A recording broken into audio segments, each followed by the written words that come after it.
A man recognised by the highest authority in the land for his services to DJing and music. It is, of course, Norman Jay MBE. Thank you so much for coming in. We're talking this week on The Big Question about festivals across the city and also across the UK. For a DJ, how important are they? Well, I think festivals are now growing in importance for DJs because for the present crop of DJs, festivals have now become the platform for new DJs to show their credentials. So, well, for me anyway, you can't be outdoors. There's one thing DJing, you know, in a club, either upstairs or in a subterranean space. That's one dynamic.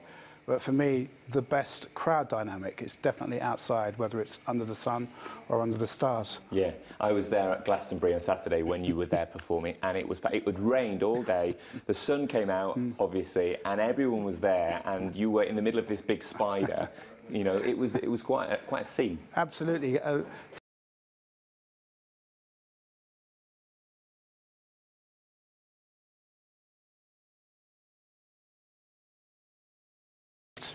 Well, by my reckoning, at least 10 years. But on Saturday at the Arcadia at Glastonbury, it looked in serious doubt. I mean, I arrived just a few hours before through a torrential downpour, but I looked skywards, used the rest of my powers like that, and my man smiled at me.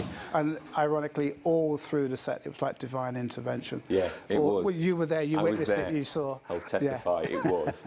Let's just go back a little bit.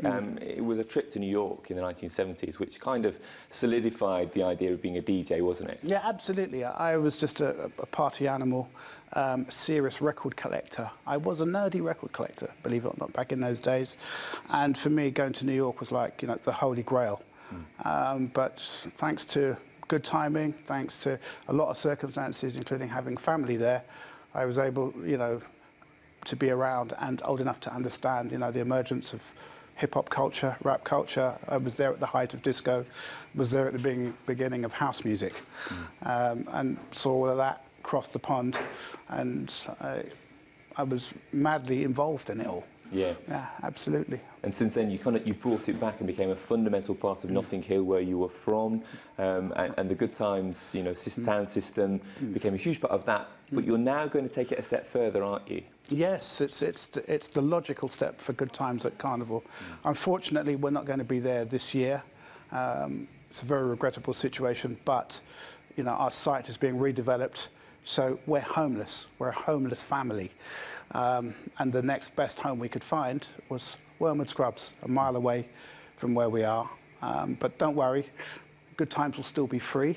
But the acts that we've booked, unfortunately, you'll have to pay for. That's why there's a charge.